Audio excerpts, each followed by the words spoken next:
It's the most ambitious expedition of its day. In 1845, British explorer Sir John Franklin heads into the frozen wilderness of the Arctic to conquer the fabled shortcut to the Orient, the Northwest Passage. But this grand expedition would never return home. There is no story in the history of British exploration that ends as tragically as this. 129 men disappear off the face of the earth. Again and again, searchers ventured into this icy wasteland, an effort that continues to this day. Over time, a meager trail of clues emerged. Hints of illness, starvation, even cannibalism. But no sign of Franklin's two ships. What happened to them? This maddening mystery has remained unsolved for 170 years.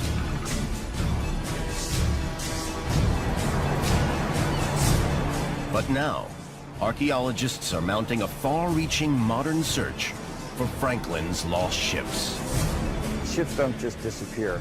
If there is a Franklin expedition ship, we will find that ship. Combining 21st century technology with previously dismissed eyewitness accounts, they make an astonishing find. Jabbed my finger at the screen and kind of lunged forward and said, "That's it, that's it." This amazing journey into the Arctic could solve a mystery 170 years in the making and rewrite the history of exploration. Search for the Arctic Ghost Ship. Right now on Nova.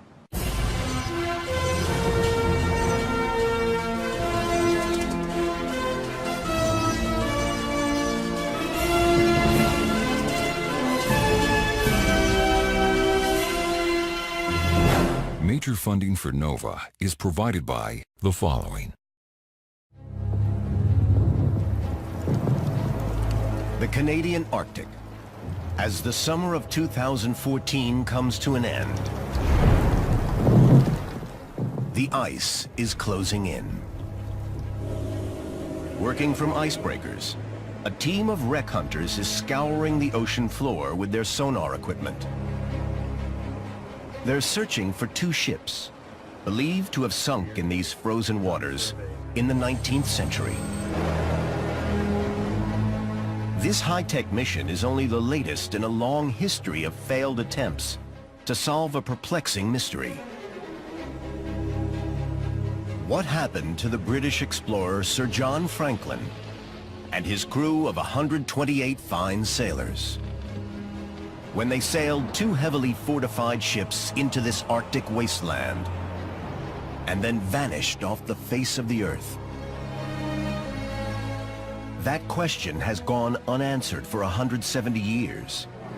And now, after weeks of searching, yet another effort, like all those before it, seems on the verge of failure. You worried about that ice coming in?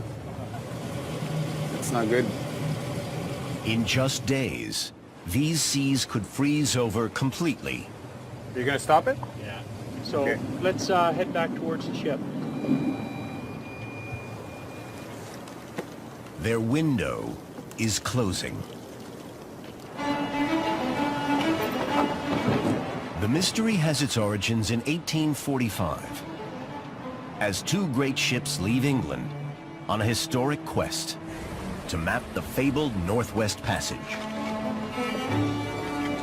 European traders had long understood that the most direct route to the Orient lay to the west, if only they could find a way over the Americas. Why not go over the top? The world narrows as you go up. Go across the top of North America. And so the idea was to find what they called the Northwest Passage. The approaches from both the Atlantic and Pacific were already surveyed, but in between, the charts showed a mysterious gap, an area that had defied explorers for centuries.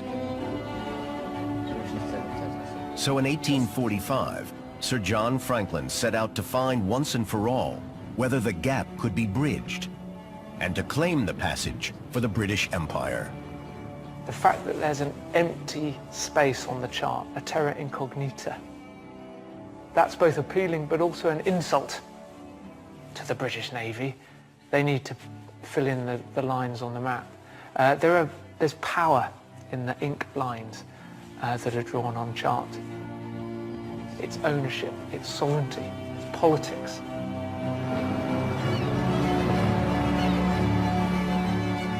To conquer the Northwest Passage, the Navy put together the best equipped Arctic expedition there had ever been.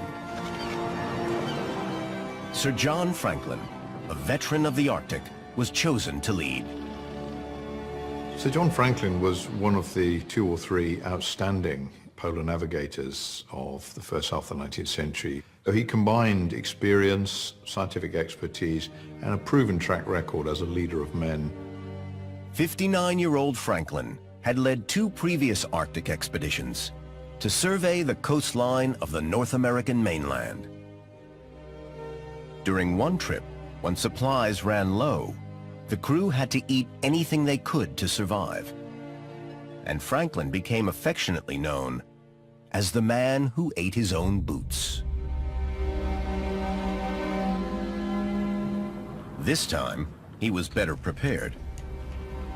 He and his crew of 128 men sailed on 2 specially adapted former warships, HMS Erebus and HMS Terror.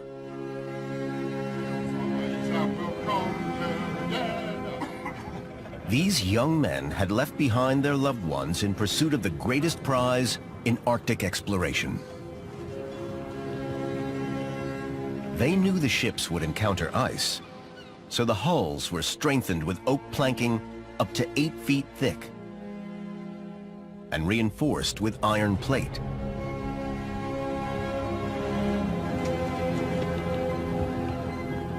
Plans from the National Maritime Museum in London show they were also fitted with innovations such as coal-powered steam propulsion, a retractable propeller, and even central heating. The ships were stocked with 3 years of food rations, a library, even musical instruments to help pass the time. They were better equipped than any previous expedition. But how prepared could they really be for a world about which they knew so little? It was very much the dark side of the moon as far as the Victorians were concerned. It was somewhere that had fascinated men for hundreds of years, but they'd never mastered the environment.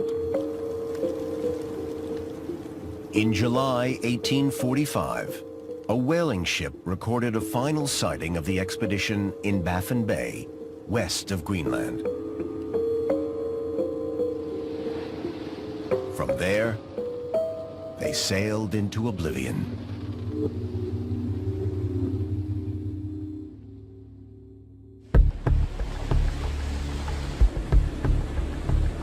In the 170 years since then, despite scores of well-equipped search attempts, only a few meager clues have been found, and no trace of the ships. In 2014, a crack team of wreck hunters embarks on a fresh search. Writer and historian John Geiger has been obsessed with the mystery for decades. To him, this is a once-in-a-lifetime chance to lay the ghosts of the Franklin expedition to rest. I've been involved in one way or another with Franklin since my 20s. It's the greatest mystery in exploration history. There's nothing that compares with it. It's really important from a historical standpoint to understand what happened to them. Only by finding the wrecks can crucial questions be answered. Exactly why did the expedition fail? And how far through the Northwest Passage did they get? It won't be easy. The wrecks remain lost, largely because searching these icy waters is such a difficult and dangerous task. In recent years, the Government of Canada and its partners have mounted several expeditions, deploying icebreakers and sonar equipment to hunt down the wrecks. But these costly missions have another purpose. As global warming melts the ice, interest in extracting the Arctic's natural resources will likely grow. These surveys will allow safer navigation here in the years to come. These vessels host a diverse task force, led by the underwater archaeology team of Parks Canada. This is actually our 6th field season searching for Franklin's lost ships. We're hoping that there's going to be a payday down the road here. Despite the calm exterior, the team is desperate for a breakthrough. In the last 6 years, they've searched close to 500 square miles of seafloor and found nothing. They have 2 key search zones. One in the north is based on clues found by earlier search parties. Further south, a second zone is based on sightings of a ship preserved in the oral history of local Inuit populations. But even after 6 years, there's still a huge area to search. In the north, sea ice often lingers through the summer, so plenty of this area remains unsurveyed. This year, they hope to put that right. We're looking in the very place where Erebus and Terror were last reported by the men who sailed those ships. You know, if you lose your keys, you generally go back and look for them in the last place you remember seeing them. By combining the last known position of the ships with information on prevailing currents, the team has drawn up a northern search zone of some 540 square miles. So how will they search such a huge expanse of seafloor during the brief Arctic summer? This year, for the first time, they have a secret weapon. It's basically an unmanned piece of torpedo that we can deploy pre-programmed, and it will literally go out in the sea, follow the route that we've asked it to follow, gather data, and come back with that data. This is the Arctic Explorer, a precision piece of military hardware that uses sonar to scan a square mile of seafloor in just an hour. The sonar itself, which is an acoustic system that will send a signal to the bottom and recapture it to give a picture of what's on the bottom. It produces images like this, showing the seafloor in incredible detail. Any sign of a ship would show up immediately. But if there's any hint of ice, the team will have to pull this delicate instrument out of the water.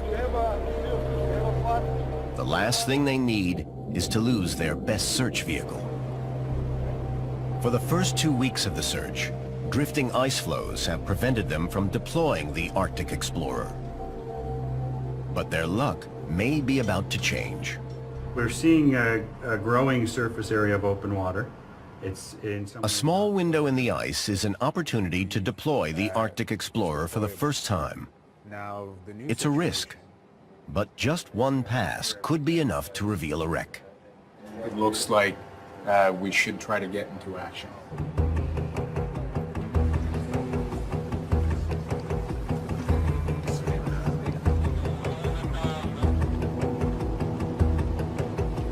Wary of rogue ice floes, the team will track the submersible every step of the way.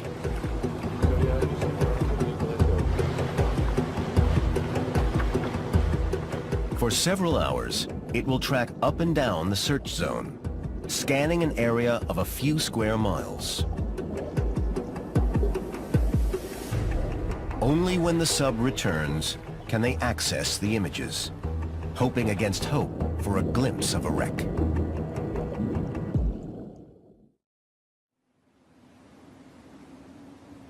When Franklin set sail in 1845, he was aware that his ships could be trapped in sea ice for at least one winter.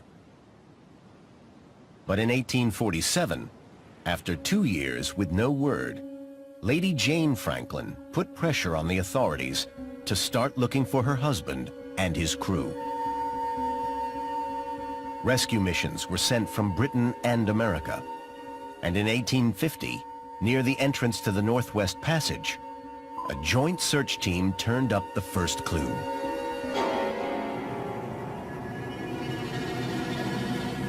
Graves of 3 sailors who had died during Franklin's very first winter in the Arctic. Even in the 1840s, this many fatalities so early in a mission was unusual. This shouldn't happen. 3 men should not die in the first winter of an Arctic expedition. They've only been out of Britain 6 months. What's killing them? With Erebus and Terror stuck in the ice, these graves indicate Franklin's expedition spent their first winter here at Beechy Island, well north of the modern search zone. Overwintering was something they'd anticipated. Burying 3 of their crew was not. One of the graves was marked with a quote from the Bible.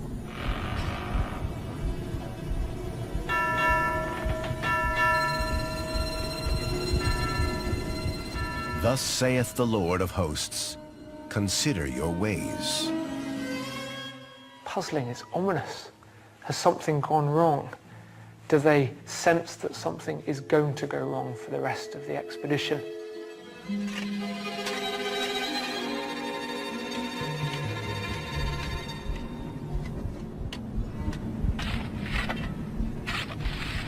Over a century later, in 1984, archaeologists exhumed the bodies to try and work out how they died. The corpses were shockingly well preserved in the frozen ground.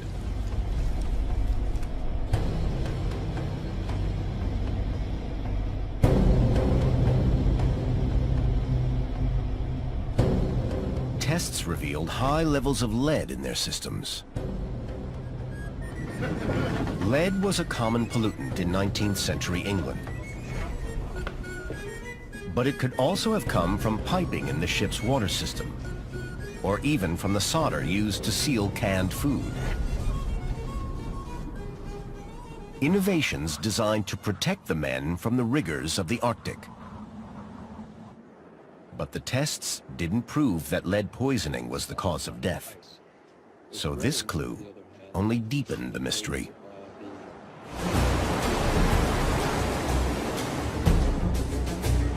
In the search zone, the Arctic explorer has scanned a few square miles near the last position of Erebus and Terror, recorded by the crew. Back on the ship, the team downloads the data to get their first glimpse of the Arctic seafloor. As you can see, there's not a lot of features in this particular area. So this is sterile completely, there's nothing, right? Yeah. With no discoveries in the first pass, they're eager to press on with the search. But there's a problem. The ice, which had briefly opened up, is back. As hard as it may be to believe, this is summer in the Arctic. This is parts of the Arctic. This is as good as it's going to get this year. Global warming means the amount of summer sea ice in the Arctic is in long-term decline. But from one year to the next, the picture is far more complex. Just because there's a warming trend due to global warming doesn't mean that you won't have variations. Modern day ships can still encounter difficult ice because the year-to-year variations in this part of the world can be just extreme. You can go from no ice one summer to completely landlocked ice, where the ice goes from coast to coast in another summer. It's hard to predict. The Arctic has always been an incredibly variable place. In 2014, unusually extensive sea ice is now threatening to shut down the search here entirely. It's frustrating because the team is so close to the suspected last location of Franklin's ships. But how do we know these crucial coordinates?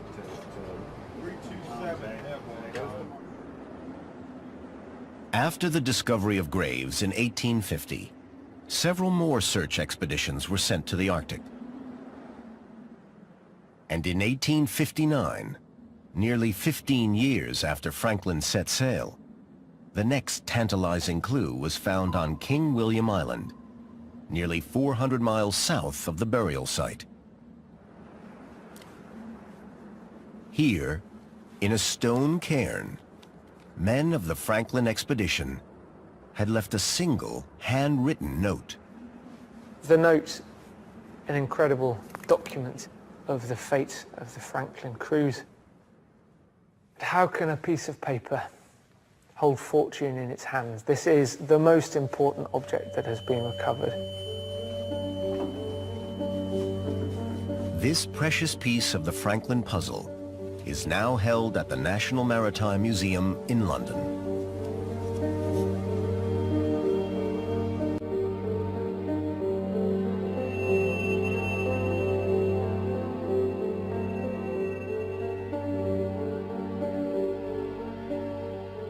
It was standard naval practice to issue these kind of notes with a standard blank form that would be filled in when necessary. The notes were then placed in tubes like these. They could be just left for people to find information about the expedition. The note explains that from Beechy Island, the expedition sailed over 350 miles south to coordinates near the coast of King William Island.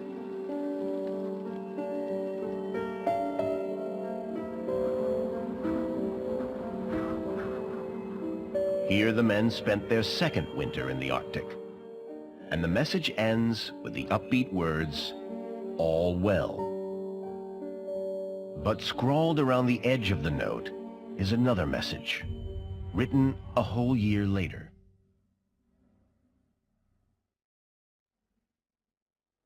A shocking turn of events that must have filled the surviving men with despair. Franklin was dead. There's no mention of how he died, but the note goes on to say that 9 officers and 15 sailors had also passed away. Something was going seriously wrong. The loss of any leader in the middle of an expedition isn't good news, particularly so when you're stranded in the middle of nowhere in a hostile environment.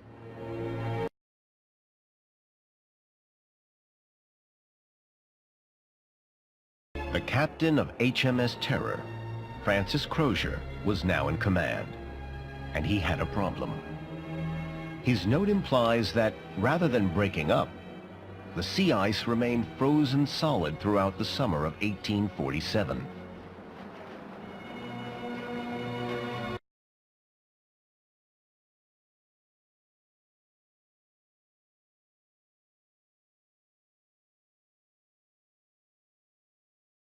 Why had the ice failed to melt? Climate scientists collect and study ice core samples to reconstruct past weather conditions. During warm summers, ice on the surface will melt, leaving characteristic pale bands in the core. But dark areas, lacking in these distinct pale bands, indicate times with far colder summers. And ice core data shows that the Franklin expedition coincided with a period of at least 30 years with especially frigid conditions. Based on the ice core record, the Franklin era was the least favorable in terms of ice conditions in the past 700 years. This period was unusually cold, and so he really was unlucky with the timing of his expedition. Just unfortunate confluence of events, and it's nothing that he could have anticipated.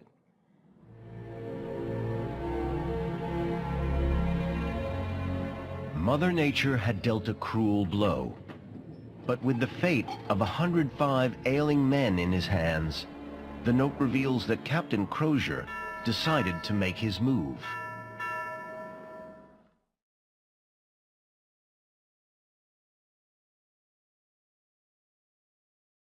he ordered the men to abandon the ships and march south toward Back's Fish River, knowing that beyond there was a British trading post.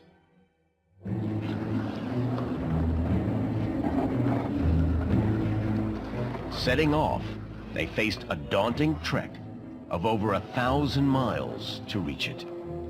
Exactly why he attempted that journey, or whether he really believed they could make it, the note doesn't say. It is the most enigmatic of clues.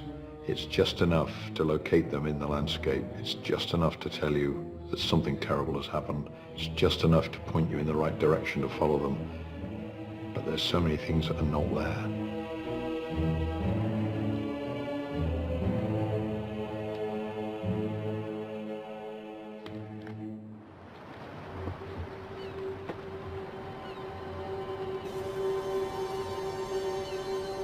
The coordinates in Crozier's note are the basis for the team's northern search zone.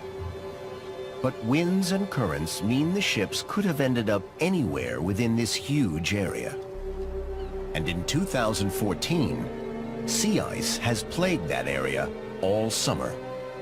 It's been a sort of cat and mouse game. We feel like we have a break, we feel like we have a shot, and then the ice shifts and the doors close. In a couple of weeks, these seas could freeze over completely. Knowing that time is short, the team sends up a helicopter to find gaps in the ice. You can get to our position right here. You've got at least 8 to 10 miles but in open water. Actually, that's excellent. The good news is that to the north of us, there is a large opening. And this is right where we want to be. It's right in the primary search zone. So essentially we have a shot here. We're waiting to launch the first mission of the day. We're going to look at the first block of 4 kilometers long. Come back towards the ship now. Okay. There we go. We're organizing.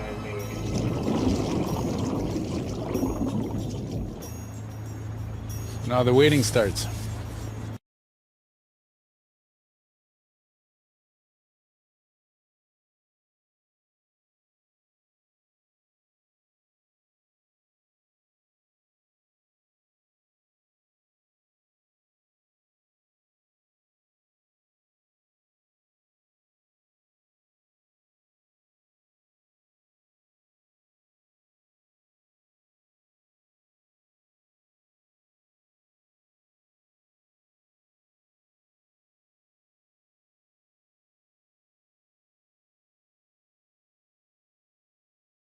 This is moving quickly around us, again, capturing us, trapping us.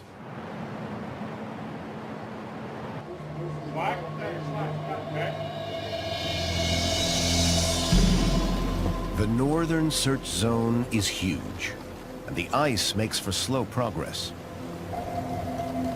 With time running short, the team abandons this area in favor of the southern zone, where there's less ice and some additional clues.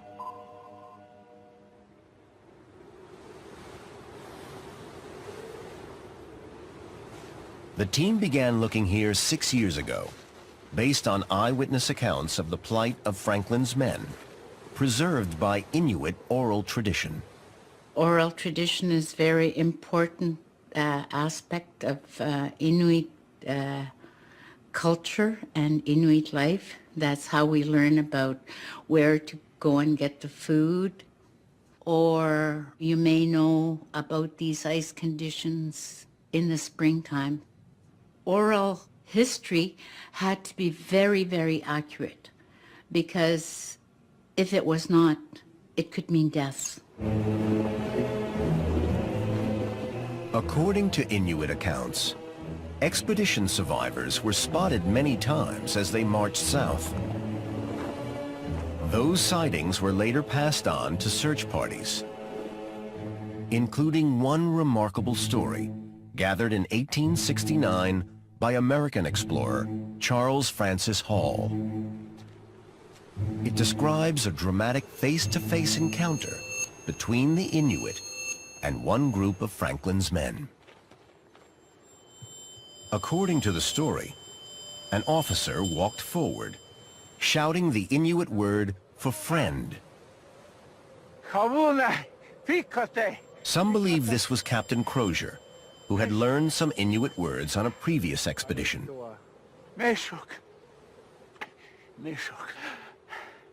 The Inuit provided seal meat for his starving crew. But there was no way they could support so many men. So the Inuit left, knowing that sharing any more of their food would have been suicide.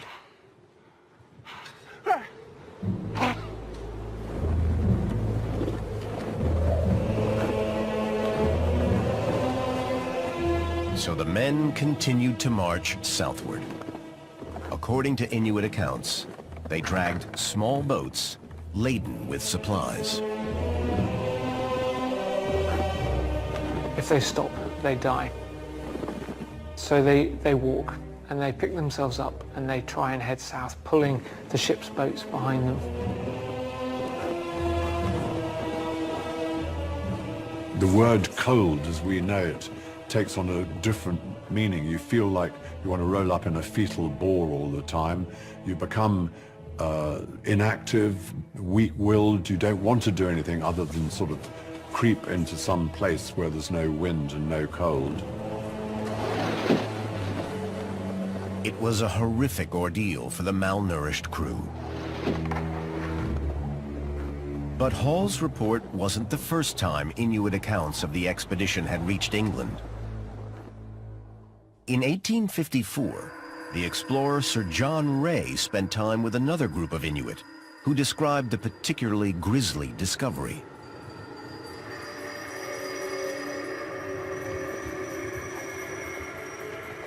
When the story was reported in the British press, all hell broke loose. So this is 1854. This is the Times, October the 23rd. And here's John Rae's letter in all its gory detail. The bodies of some 30 persons were discovered. Some were in a tent, others under the boat which had been turned to form a shelter. From the mutilated state of many of the corpses and from the contents of the kettles, it is evident that our wretched countrymen had been driven to the last resource. Cannibalism as a means of prolonging existence.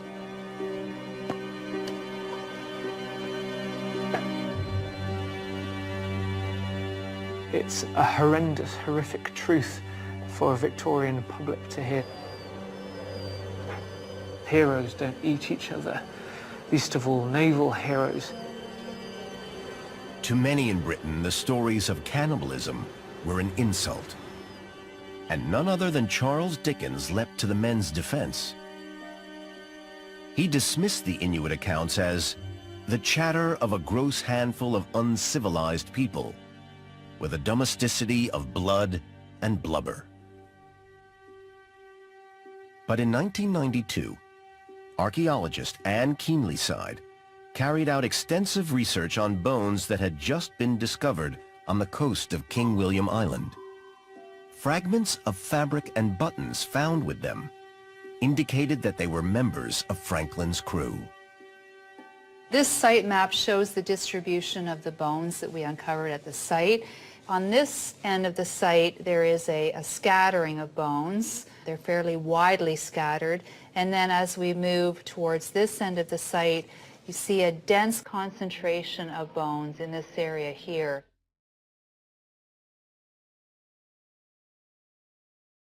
The first bone in which I identified a cut mark was a left pelvic bone. I turned it over, uncovered it, lifted it up from the soil, and found a distinct cut mark, clearly identifiable as the mark that was. Also preserved clues about the fate of the second ship, which supposedly remained intact.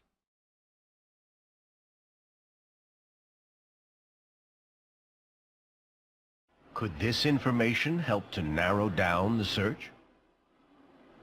Here on modern-day King William Island, Louis Kamukak has spent 30 years compiling information passed down through the generations. He discovered clues embedded in Inuit culture itself. With the elders involved, we collected all the place names in this region, because place name is one way oral history is passed down. Oral history is passed down by speaking, telling stories, but it's also in the place names.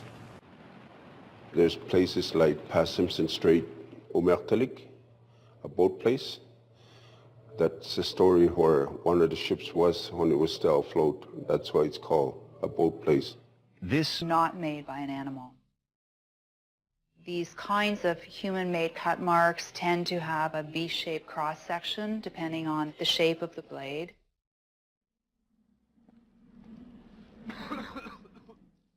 These marks appear as though they were made by metal knives, used to strip flesh from human bones in a last desperate bid to survive. It seemed to corroborate the Inuit accounts of cannibalism. In its disgust, 19th century Britain had rejected those stories as unreliable folklore. But in doing so, they'd also overlooked important clues to the whereabouts of HMS Erebus and HMS Terror. The Inuit told explorers that one of Franklin's ships was crushed by the ice before sinking off King William Island.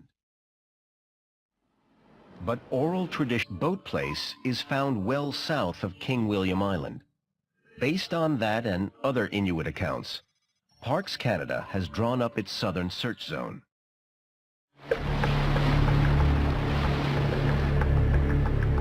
And with the north blocked by ice, all efforts are now focused here. So what do we have? Detailed oral history that really helps us define where to start looking.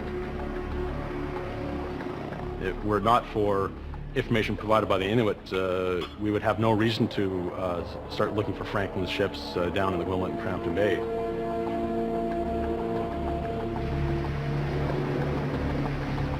Teams from Parks Canada and the Arctic Research Foundation have scoured the seafloor here in recent years. And that work continues now using towed sonar units. That's the safety cable for the sonar. We don't want to lose it. The data comes in live, so team members keep their eyes glued to the screens. You know what? Winter is coming, and their search window will soon close. But just as hopes are beginning to fade, exciting news comes from a different source entirely.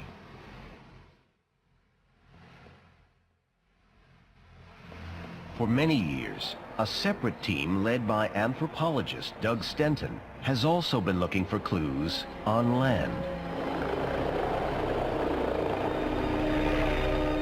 In 2014, they're combing small islands in the southern search zone for evidence of Franklin's men.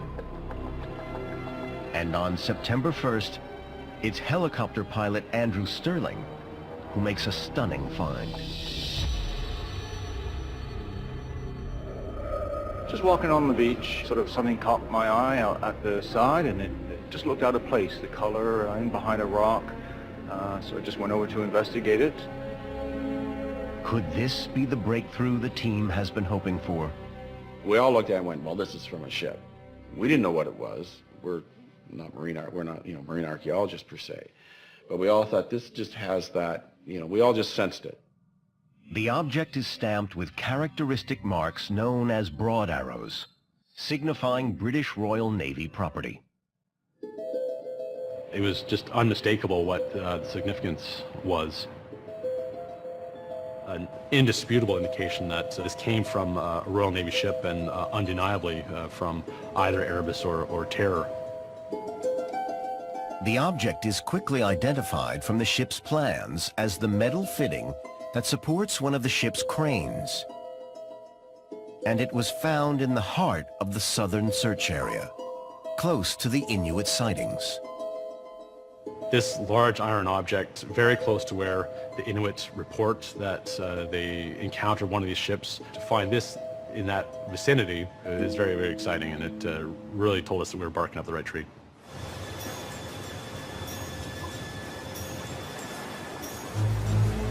At last, it all seems to be coming together.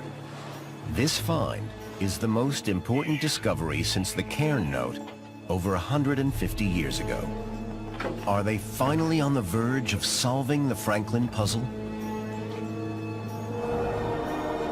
With winter approaching and their search window closing fast, the Parks Canada team scrambles to scan the surrounding seafloor.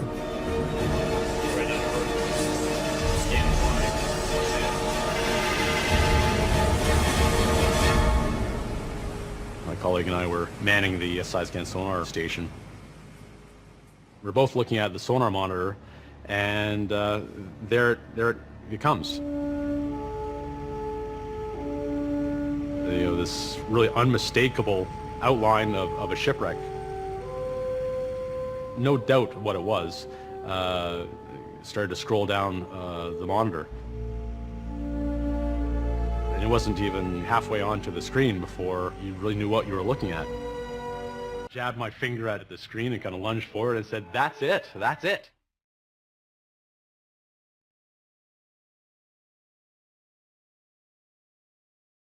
When I saw the image of the ship coming down, it cut my legs, literally. Oh my God, this is going to be a treasure trove of information, and we are going to really open up a window directly into history.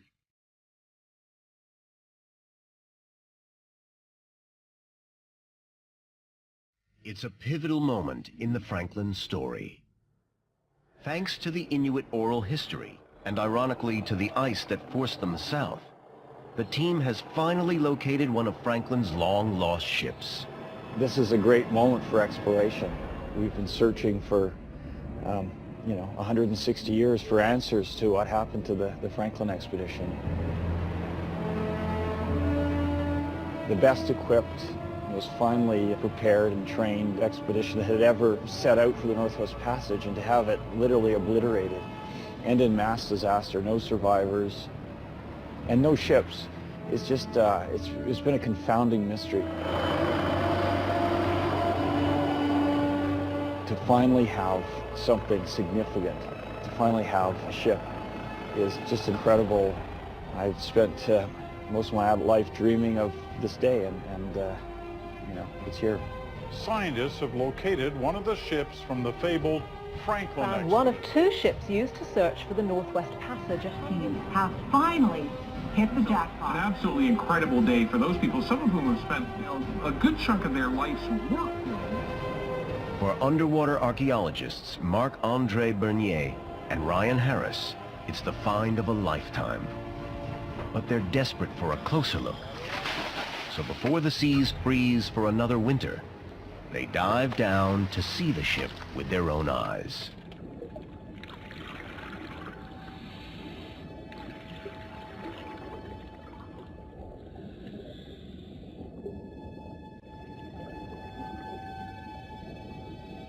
I'd caught a glimpse of the timber on the seafloor, followed along its length, just growing anticipation and excitement, and then, boom.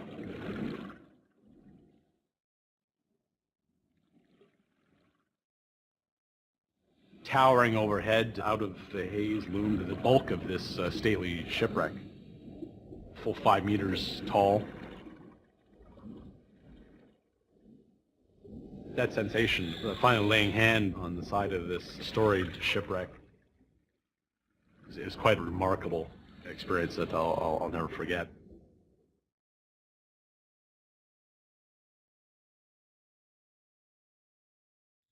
The wreck lies just 36 feet below the surface, but murky water and piles of broken planks make it difficult to see.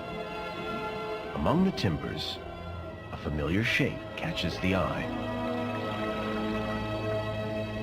Oh, is that a gun? It's a cannon. Incredible.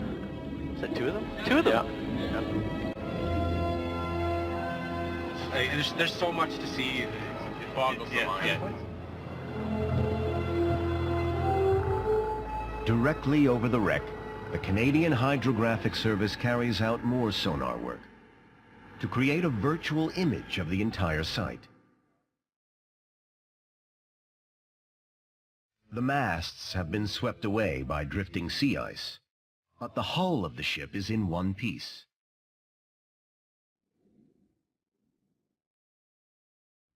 Holes in the deck even allow the divers to get their first look inside the ship. You could look forward and see murky features. Just the incredible sensation of being inside. That's where they would have spent long, harrowing winters through the dark Arctic nights. It's just an absolute remarkable sight. The fact that it still stands intact. It allows you to sort of place yourself there. You feel this connection with the past. It's really quite astonishing.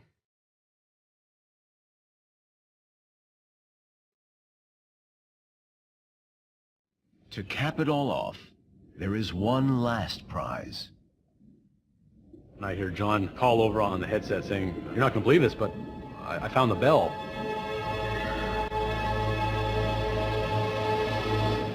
And I thought I must have misheard him. But sure enough, I went over and there was the ship's bell lying in plain sight right on top of the upper deck.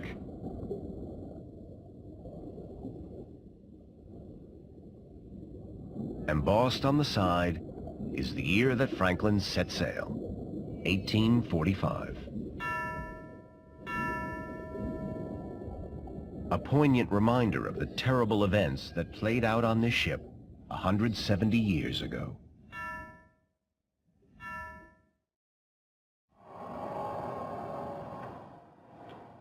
Today was an extraordinary day. I've never had the like of it in my entire career, and I probably never will after this day. This wreck site, without a doubt, is one of the most extraordinary things I've ever laid eyes on. It is absolutely an underwater archaeologist's dream. Early on, to identify which ship they've found, the team takes measurements from the high-resolution sonar data. Pretty much right. This image here kind of shows a good perspective for extracting length measurements. Which take the length measurement. According to the 1845 plans from the National Maritime Museum, the dimensions of Erebus and Terror were subtly different. Carefully comparing the sonar image with the plans, only one of the ships is a perfect match. The wreck must be HMS Erebus, Franklin's flagship.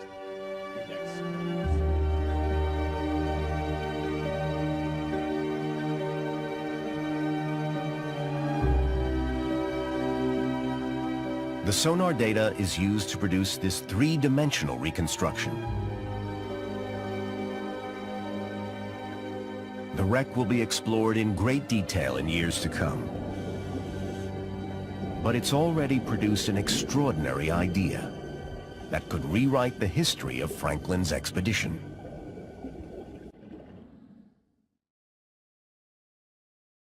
Both ships were originally thought to have been abandoned off King William Island, much further north. So how did Erebus move 100 miles to the south? So where the wreck of Erebus is found, it actually happens to be protected, almost surrounded by a barrier of small islands and islets.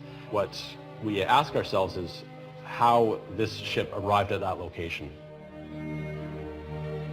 Satellite imagery from the Canadian Ice Service shows that ice in this area tends to drift south with the wind. Could this have carried Erebus south? Or might there be another explanation? You see the tendril of ice coming down the bottom of the screen, and that's being expelled from Alexander Strait into the Queen Maud Gulf. So it's not terribly surprising that at least one of the ships ultimately would have been directed towards Wilmot-Crampton Bay.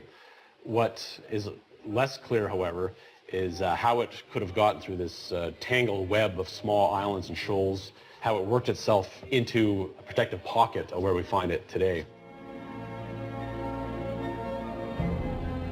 Harris and Bernier believe it's unlikely that the ice could drag a ship intact through the maze of reefs and shoals. But there is a more plausible idea, suggested by a further clue in the Inuit accounts. When Erebus was last seen above water, smoke was rising from the ship as if it were inhabited. Had some of the crew returned to the ship from their attempted march south? And could they have steered her to where she now lies? It's a possibility that might rewrite the history of the expedition. The ships had already navigated through a significant stretch of the Northwest Passage to reach King William Island. But the wreck lies close to the mainland, where the coast had already been surveyed by previous expeditions coming from the west. So if survivors did pilot Erebus to this spot, they had bridged the gap on the charts and completed the goal of their mission. Now these men, that last surviving band, a final fire before the flame goes out, these men have in effect completed the final link in the chain of the Northwest Passage, but that is so far from their minds at that moment. These men are thinking nothing of fame or records. They're thinking of the following day.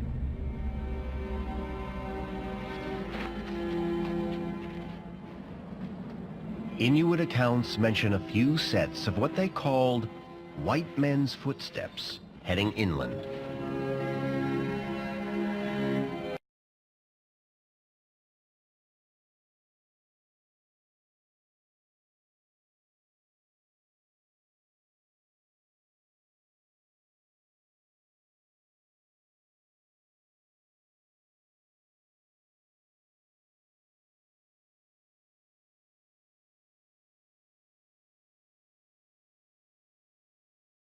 Whether they succeeded or not, the wreck of HMS Erebus is a monument to exploration and to the sacrifice of all 129 men of Franklin's lost expedition.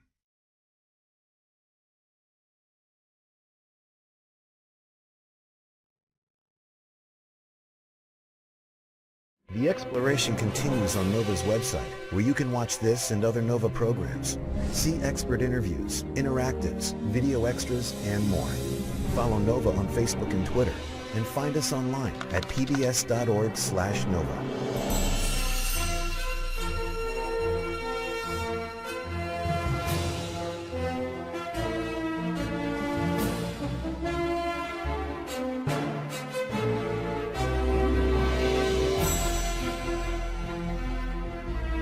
This NOVA program is available on DVD. To order, visit shoppbs.org or call 1-800-PLAY-PBS. NOVA is also available for download on iTunes.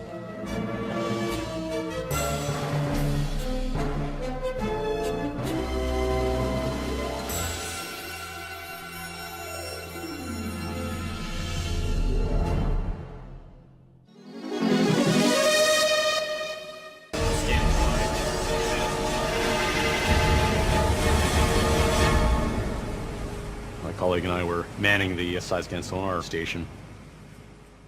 We're both looking at the sonar monitor, and there it comes. This really unmistakable outline of a shipwreck. No doubt what it was. Started to scroll down the monitor. And it wasn't even halfway onto the screen before you really knew what you were looking at. Jabbed my finger at the screen and kind of lunged forward and said, "That's it, that's it."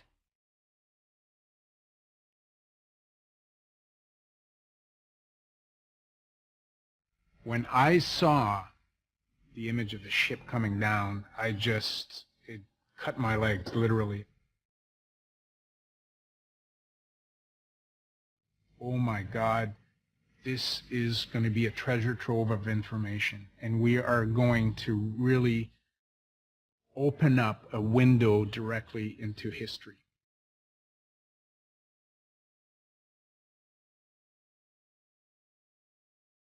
It's a pivotal moment in the Franklin. Really, helps us define where to start looking.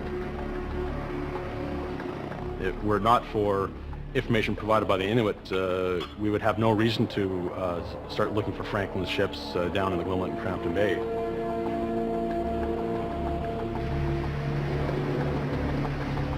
Teams from Parks Canada and the Arctic Research Foundation have scoured the seafloor here in recent years. And that work continues now using towed sonar units. That's the safety cable for the sonar. We don't want to lose it. The data comes in live, so team members keep their eyes glued to the screens. You know what? Winter is coming, and their search window will soon close. But just as hopes are beginning to fade, exciting news comes from a different source entirely.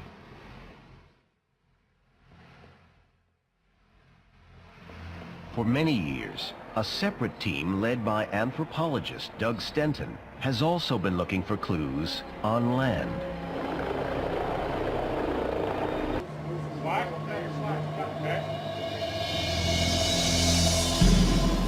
The northern search zone is huge, and the ice makes for slow progress.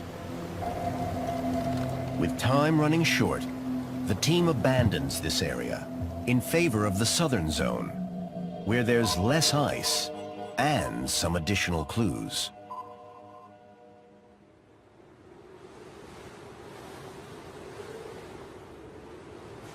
The team began looking here 6 years ago, based on eyewitness accounts of the plight of Franklin's men, fresh from human bones in a last desperate bid to survive. It seemed to corroborate the Inuit accounts of cannibalism. In its disgust, 19th century Britain had rejected those stories as unreliable folklore. But in doing so, they'd also overlooked important clues to the whereabouts of HMS Erebus and HMS Terror. The Inuit told explorers that one of Franklin's ships was crushed by the ice before sinking off King William Island. But oral traditions also preserve clues about the fate of the second ship, which supposedly remained intact. Flesh from human bones in a last desperate bid to survive. It seemed to corroborate the Inuit accounts of cannibalism. In its disgust, 19th century Britain had rejected those stories as unreliable folklore. But in doing so, they'd also overlooked important clues to the whereabouts of HMS Erebus and HMS Terror. The Inuit told explorers that one of Franklin's ships was crushed by the ice before sinking off King William Island. But oral traditions also preserve clues about the fate of the second ship, which supposedly remained intact.